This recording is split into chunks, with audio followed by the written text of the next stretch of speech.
European countries needed almost a year of active hostilities in Ukraine to limit Russian hydrocarbon exports as much as possible.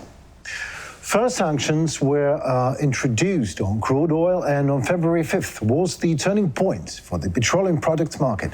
These are one of the key sources of revenue for the Russian budget that allows Putin to finance the war against Ukraine. The embargo will not deprive the aggressor country of all revenues from hydrocarbons, of course, but it will significantly reduce them. This trend will continue. The decisions of the Council of the European Union to ban the import of Russian oil and oil products was adopted in June 2022, but it did not take effect immediately. Oil sanctions with a 6-month delay came into effect on December 5th, 2022, and fuel sanctions came into effect on February 5th, 2023. This time has been given to EU countries to find other supplies. Did they manage to? Well, I guess they did. Generally, there was enough time for them to prepare and to look for alternative supplies. But we still have to wait and see a couple of years, I would say, to assess long-term consequences for the European economy of being cut off Russian oil supplies. That was a very important step. This decision was a principal one for the Europeans.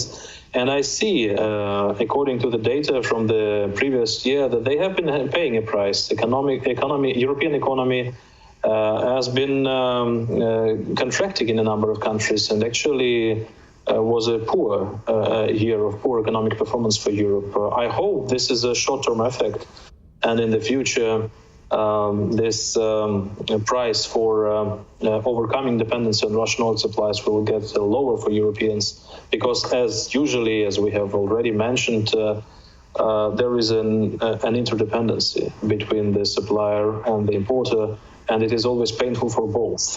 The problem, and I think that the Europeans have designed this step in such a way that it would be much more painful for Russia than for Europe. Yeah, I also think so. And I also think that the war, in terms of economic growth, is good for the world. Do you think this is the case? We're paying a terrible, enormous price in Ukraine, but this is the price for the country and for the world to thrive again and to overcome some dependencies like oil and gas, for example. For me, the experience of the wars in history in the past tells that some countries do manage to boost their economic performance because of the war. They find the ways to be involved in the wars relatively safely and in such ways that will help them significantly improve their economic performance for different reasons. There is certainly a unique experience of the United States, for instance, after World War I or after World War II, of the Soviet Union after World War II, and so on and so forth. But that does not mean that the whole world is winning.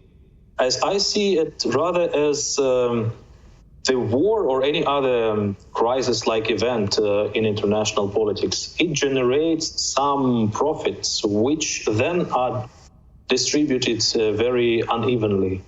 And some countries are winning a lot, some countries are losing a lot. And this is, a moment of truth for many of those who are involved. I think that we are paying extremely heavy price for this war. And it will demand huge compensations from all possible directions. I hope that contributions from Russia would arrive, that massive assistance from the West would arrive, that we restore our territory, that we manage to join NATO and the EU. In that case, that price will be compensated in the long run.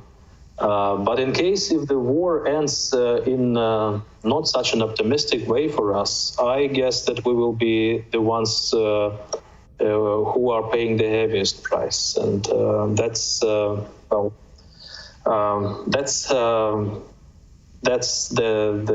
destiny, I would say, of those who are waging wars or who are subjects of aggression.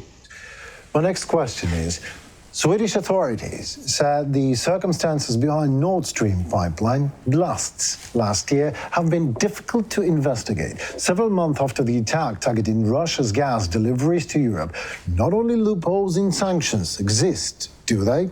Loopholes in pipelines just as well. So Swedish and Danish officials have been investigating 4 holes in the Nord Stream 1 and 2 pipelines that link Russia and Germany via the Baltic Sea. Swedish prosecutor Mats Lundqvist said that the findings have confirmed that the blasts at Nord Stream pipelines concern gross sabotage.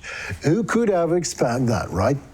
Mystery has surrounded who might be responsible for the brazen sabotage last September, which damaged 2 pipes transporting Russian gas into the European Union and targeted a crucial source of revenue for Moscow. Both pipelines were closed at the time of the attack, which came months after Russia's invasion of Ukraine. Can you explain who's the beneficiary of this blast, of this sabotage, since blackmail economical and political terms?